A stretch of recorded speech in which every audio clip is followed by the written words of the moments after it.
On the news, you could see everyone has to stay home. And I'm like, well, the streets is home for me.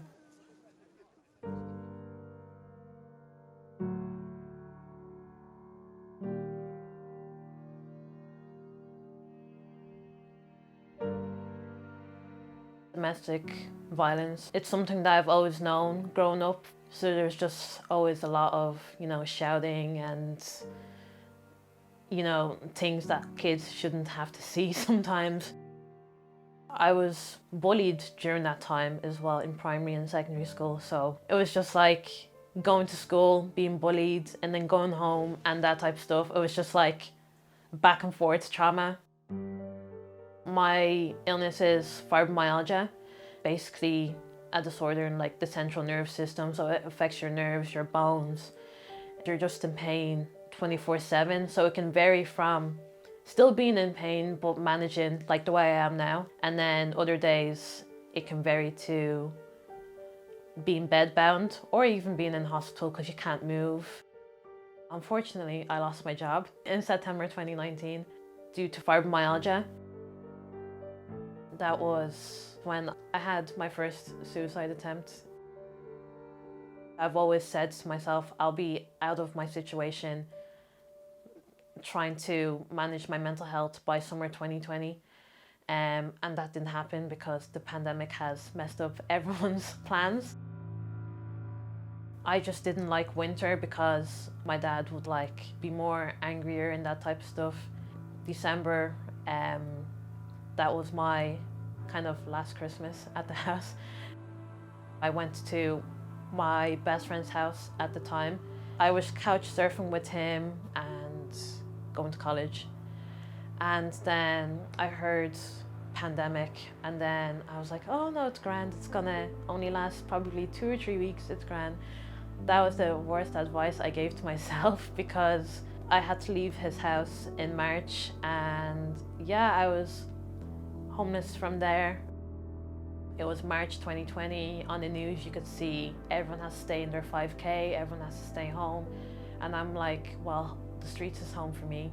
I can't really stay in the 5K because I have to move around. A lot of people thought I was like a student worker just because I tried to keep myself presented well because I was still going to college at the same time, and I just didn't want people to find out. I changed hostels because I got hopped. I was the only black person in that hostel, which shouldn't matter, but I got beaten up. It was just very traumatizing because it reminded me of being beaten in primary school, then being beaten at home, then being beaten in a hostel again. So I ended up on the streets again. I guess one of the places I stayed when I was homeless was around here, and I wasn't the only one around here as well, so you kind of have to be a bit careful. There's other places I stayed in, but Phoenix Park was just closer to college.